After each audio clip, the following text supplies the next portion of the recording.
I scowl at frustration at myself in the mirror. Damn my hair, it just won't behave, and damn Catherine Kavanaugh for being ill and subjecting me to this ordeal. I should be studying for my final exams, which are due next week. Yet here I am trying to brush my hair into submission. I must not sleep with it wet. I must not sleep with it wet. Reciting this mantra several times, I attempt once more to bring it under control with the brush. I roll my eyes in exasperation and gaze at the pale brown-haired girl with blue eyes too big for her face staring back at me, and give up. My only option is to restrain my wayward hair in a ponytail and hope that I look semi-presentable. Kate is my roommate, and she has chosen today of all days to succumb to the flu. Therefore, she cannot attend the interview she arranged to do in some mega-industrialist tycoon I never heard of for the student newspaper. So I have volunteered. I have final exams to cram for, one essay to finish, and I'm supposed to be working this afternoon, but nope. Today I have to drive 155 miles to downtown Seattle in order to meet the enigmatic CEO of Gray Enterprises Holdings Incorporated. As an exceptional entrepreneur and major benefactor at a university, his time is extraordinarily precious, much more precious than mine. But he has granted Kate an interview. A real coup, she tells me. Damn it, extracurricular activities. Kate is huddled on the couch in the living room. Anna, I'm sorry. It took me 9 months to get this interview. It'll take another 6 to reschedule, and we'll both have graduated by then. As the editor, I can't blow this off. Please, Kate begs me in a rasping, sore throat voice. How does she do it? Even ill, she looks gamine and gorgeous. Strawberry blonde hair in place and green eyes bright. Although now red-rimmed and runny, I ignore my pain of unwelcome sympathy. Of course I'll go, Kate. You get back in bed. Would you like some NyQuil or Tylenol? NyQuil, please. Here are some of the questions in my mini disc recorder. Just press record here. Make notes, I'll transcribe it all. I know nothing about him, I murmur, trying and failing to suppress my rising panic. The questions will see you through. Go. It's a long drive. I don't want you to be late. Okay, I'm going. Get back to bed. I made you some soup to heat up later. I stare at her fondly. Only for you, Kate, would I do this. I will. Good luck, and thanks, Anna. As usual, you're my lifesaver. Gathering my satchel, I smile wryly at her, and then head out the door to the car. I cannot believe I have let Kate talk me into this. But then Kate can talk anyone to anything. She'll make an exceptional journalist. She's articulate, strong, persuasive, argumentative, beautiful, and she's my dearest, dearest friend. The roads are clear as I set off from Vancouver, Washington toward Portland and the I-5. It's early and I don't have to be until Seattle until 2 this afternoon. Fortunately, Kate's lent me her spotty Mercedes CLK. Not sure Wanda, my old VW Beetle, would make the journey in time. Oh, the Merc is a fun drive, and the miles slip away as I floor the pedal to the metal. My destination is the headquarters of Mr. Gray's Global Enterprise. It's a huge 20-story office building, all curved glass and steel, an architect's utilitarian fantasy, with Gray House written discreetly in steel over the gas front doors. Sorry, glass. It's a 1:45 when I arrive, greatly relieved when I'm not late as I walk into the enormous and frankly intimidating glass steel and white sandstone lobby. Behind the solid sandstone desk, a very attractive groomed blonde young woman smiles pleasantly at me. She's wearing the sharpest charcoal suit jacket and white shirt I have ever seen. She looks immaculate. I'm here to see Mr. Gray, Anastasia Steele for Catherine Kavanaugh. Excuse me one moment, Miss Steele. She arches her eyebrows slightly as I stand self-consciously before her. I'm beginning to wish I borrowed one of my Kate's former blazers rather than wear my navy blue jacket. I've made an effort and worn my one and only skirt, my sensible brown knee-length boots, and a blue sweater. For me, this is smart. I tuck one of my escaped tendrils of my hair behind my ear and I pretend she doesn't intimidate me. Miss Kavanaugh is expected. Please sign in here, Miss Steele. You want the last elevator on the right, plus for the 20th floor. She smiles kindly at me, amused no doubt as I sign in. She hands me a security pass that has visitor very firmly stamped on the front. Can't help my smirk. Obviously, it's obvious that I'm just visiting. I don't fit in here at all. Nothing changes, I inwardly sigh. Thanking her, I walk over to the bank of elevators past the two security men who are both far more smartly dressed than I am in their well-black suits. The elevator whisks me with terminal velocity to the 20th floor. The doors slide open and I'm in another large lobby. Again, all glass, steel, and white sandstone. I'm confronted by another desk of sandstone and another young blonde woman dressed impeccably in black and white who rises to greet me. "Miss Steele, could you wait here, please?" She points to the seated area of white leather chairs. Behind the leather chairs is a spacious glass-walled meeting room with an equally spacious dark wood table and at least 20 matching chairs behind it. Behind that, there's a floor-to-ceiling window with a view of the Seattle skyline that looks out through the city towards the Sound. It's a stunning vista, and I'm momentarily paralyzed by the view. Oy vey.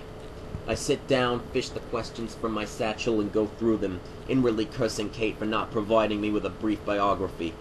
I know nothing about this man I'm going to interview. He could be 90 or he could be 30. The uncertainty is galling, and my nerves resurface, making me fidget and constipated. Oh, I've never been comfortable with one-on-one interviews, preferring the anonymity of a group discussion where I could sit inconspicuously at the back of the room.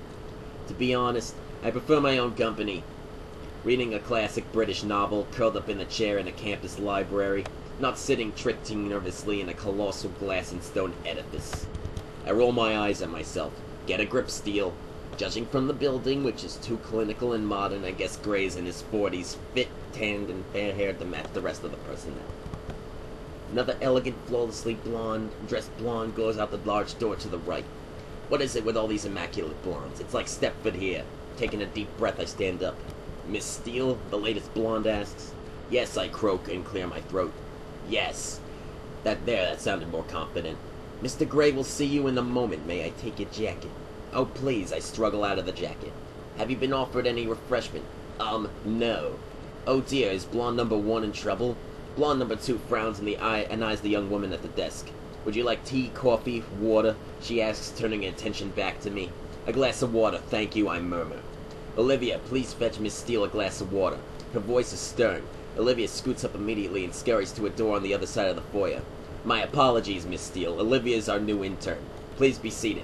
Mr. Gray will be another 5 minutes." Olivia returns with a glass of iced water. "Here you go, Miss Steele." "Thank you." Blonde number 2 marches over to the large desk, her heels clicking and echoing on the sandstone floor. She sits down and they both continue their work. Perhaps Mr. Gray insists on all his employees being blonde. I'm wondering idly if that's legal when the office door opens and a tall, elegantly dressed, attractive African-American man with short dreads exits. I've definitely worn the wrong clothes. He turns and says through the door, "Golf this week, Gray." I don't hear the reply. He turns, sees me, and smiles, his dark eyes crinkling at the corners. Olivia has jumped up and called the elevator. She seems to excel at jumping from her seat. She's more nervous than me. "Good afternoon, ladies," he says as he departs through the sliding door. "Mr. Gray will see you now, Miss Steele. Do go through," blonde number 2 says. I stand rather shakily, trying to suppress my nerves. Gathering up my satchel, I abandon my glass of water and make my way to the partially open door. "You don't need to knock, just go in." She smiles kindly. I push open the door and stumble through, tripping over my own feet and falling headfirst into the office. Double crap. Me and my 2 left feet. I'm on my hands and knees in the doorway to Mr. Gray's office, and gentle hands are around me, helping me to stand.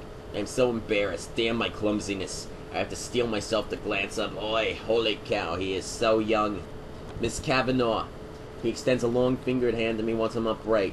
"I'm Christian Gray. Are you all right? Would you like to sit?" So young and attractive. Very attractive. He's tall, dressed in a fine gray suit, white shirt and black tie with an unruly dark copper-colored hair and intense bright gray eyes that regard me shrewdly. It takes a moment for me to find my voice. Actually, I mutter.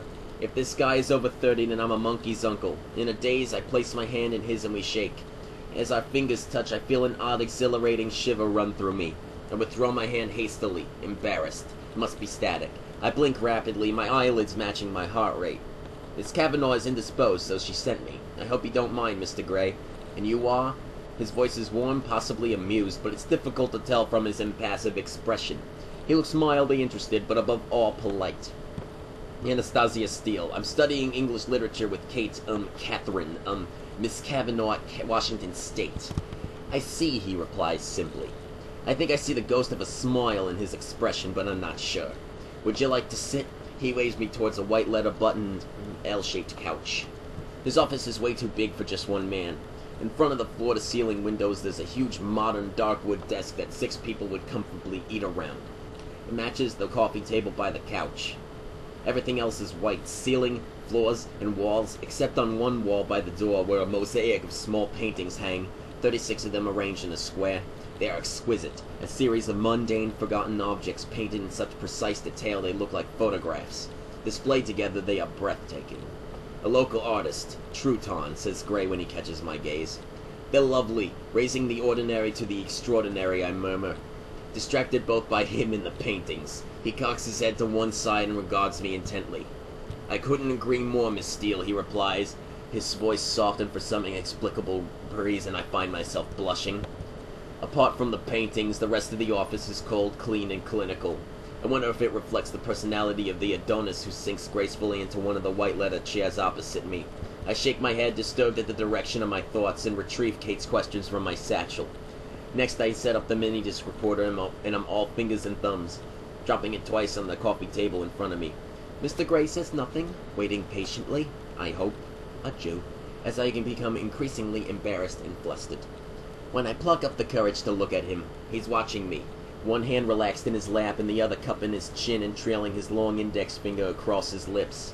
I think he's trying to suppress a smile. Sorry, I stutter. I'm not used to this. Take all the time you need, Miss Steele, he says. Do you mind if I record your answers? After you've taken so much trouble to set up the recorder, you ask me now? I flush. He's teasing me? I hope. No, I blink at him, unsure what to say, and I think he takes pity on me because he relents. No, I don't mind. Did Miss Kavanaugh, explain what the interview was for? Yes, to appear in the graduation issue of the student newspaper, as I shall be conferencing the degrees at the year's graduation ceremony. Oh, this is news to me. I'm temporarily preoccupied by my thought that someone not much older than me, okay, maybe 6 years or so, and okay, make us successful, but still, is going to present me with my degree. I frown, dragging my wayward attention back to the task at hand. Good, I swallow nervously. I have some questions, Mr. Gray. I smooth a stray lock of hair behind my ear. I thought you might, he says, deadpan. He's laughing at me. My cheeks heat at the realization, and I sit up and square my shoulders in an attempt to look taller and more intimidating. Pressing the start button of the recorder, I try to look professional. You're very young to have amassed such an empire. To what do you owe your success? I glance up at him. His smile is rueful, but he looks vaguely disappointed. Business is all about people, Miss Steele, and I'm very good at judging people. I know how they tick, what makes them flourish, what doesn't, what inspires them, and how to incentivize them. I employ an exceptional team, and I reward them well. He pauses and fixes me with his gray stare. My belief is to achieve success in any scheme one has to make himself master of that scheme. Know it inside and out. Know every detail. I work hard, very hard to do that. I make decisions based on logic and facts. I have a natural gut instinct that can spot and nurture a good solid idea in good people. The bottom line is, it's always down to good people. Maybe you're just lucky. This isn't on Kate's list, but he's so arrogant.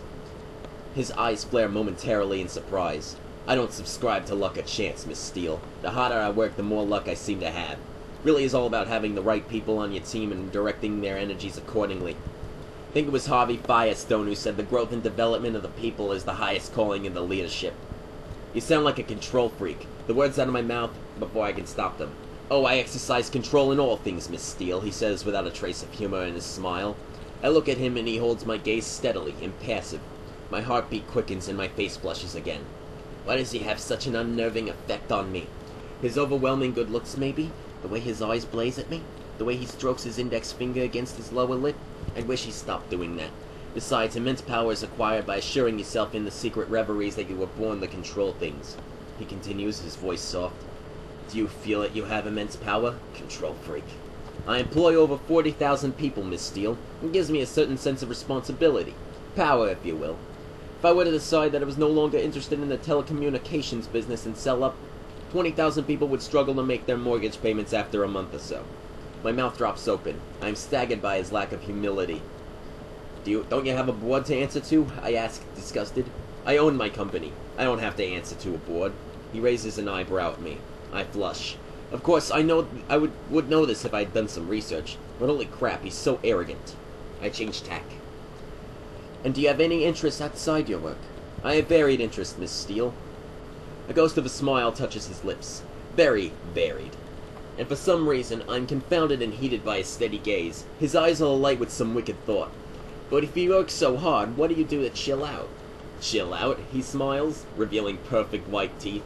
I stop breathing. He really is beautiful. No one should be this good looking. Oy vey. Well, to chill out, as you put it. I sail, I fly, I indulge in various physical pursuits. He shifts in his chair. I'm a very wealthy man, Miss Steele, and I have expensive and absorbing hobbies. I glance quickly at Kate's questions, wanting to get off the subject. You invest in manufacturing. Why specifically, I ask. Why does he make me so uncomfortable? I like to build things. I like to know how things work, what makes things tick, how to construct and deconstruct. And I have a love of ships, what can I say? That sounds like your heart talking rather than logic and facts. His mouth quirks up and he stares appraisingly at me. Possibly, though there are people who say I don't have a heart. Why would they say that? Because they know me well. His lip curls in a wry smile. Would your friends say you're easy to get to know? And I regret the question as soon as I say it. It's not on Kate's list. I'm a very private person, Miss Steele. I go a long way to protect my privacy. I don't often give interviews, he trails off. Why'd you agree to this one? Because I'm a benefactor of the university, and for all intents and purposes, I couldn't get Miss Kavanaugh off my back. She badgered and badgered my PR people, and I admire that kind of tenacity. And how tenacious Kate can be. That's why I'm sitting here squirming uncomfortably under his penetrating gaze when I should be studying for my exams. You also invest in farming technologies. Why are you interested in this area?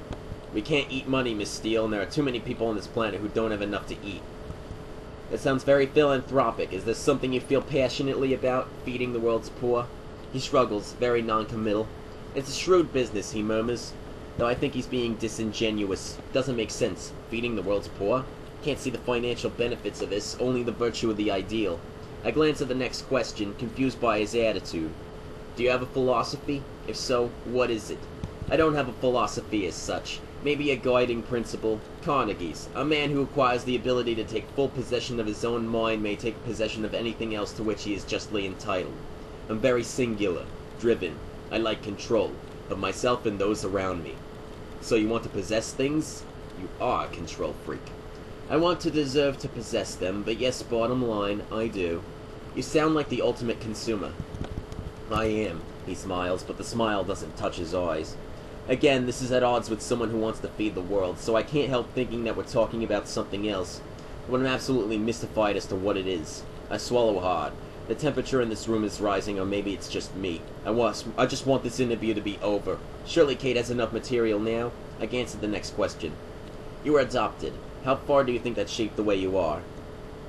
Oh, this is personal. I stare at him, hoping he's not offended. His brow furrows. I have no way of knowing. My interest is piqued. How old were you when you were adopted? That's a matter of public record, Miss Steele. His tone is stern. I flush again. Crap. Yes, of course. If I'd known I was doing this interview, I would have done some research. I move on quickly. You've had to sacrifice a family life for your work. That's not a question. He's terse. I'm sorry. I squirm, and he's made me feel like an errant child. I try again. Have you had to sacrifice a family life for your work? I have a family. I have a brother and a sister and 2 loving parents. I'm not interested in extending my family beyond that. Are you gay, Mr. Gray? He inhales sharply, and I cringe, mortified. Crap. Why didn't I employ some kind of filter before I read this straight out? How can I tell him I'm just reading these questions? Damn Kate and her curiosity. No, Anastasia, I'm not. He raises his eyebrows, a cool gleam in his eyes. He does not look pleased. I apologize. It's written here. It's the first time he said my name. My heartbeat has accelerated and my cheeks are heating up again. Nervously, I tuck my loosened hair behind my ear. He cocks his head to one side. These aren't your own questions? The blood drains from my head. Oh, no. No. Kate, Miss Kavanaugh, she compiled the questions. Are you colleagues for the student paper? Oh, crap, I have nothing to do with the student paper. It's her extracurricular activity, not mine. My face is aflame. No, she's my roommate. He rubs his chin in quiet deliberation, his gray eyes appraising me. Did you volunteer to do this interview, he asks, his voice deadly quiet. Hang on, who's supposed to be interviewing whom? His eyes burn into me, and I'm compelled to answer with the truth. I was drafted. She's not well. My voice is weak and apologetic. That explains a great deal. There's a knock at the door, and blonde number 2 enters. Mr. Gray, forgive me for interrupting, but your next meeting is in 2 minutes. We're not finished here, Andrea. Please cancel my next meeting. Andrea hesitates, gaping at him. She appears lost. He turns his head slowly to face her and raises his eyebrows. She flushes bright pink. Oh good, it's not just me.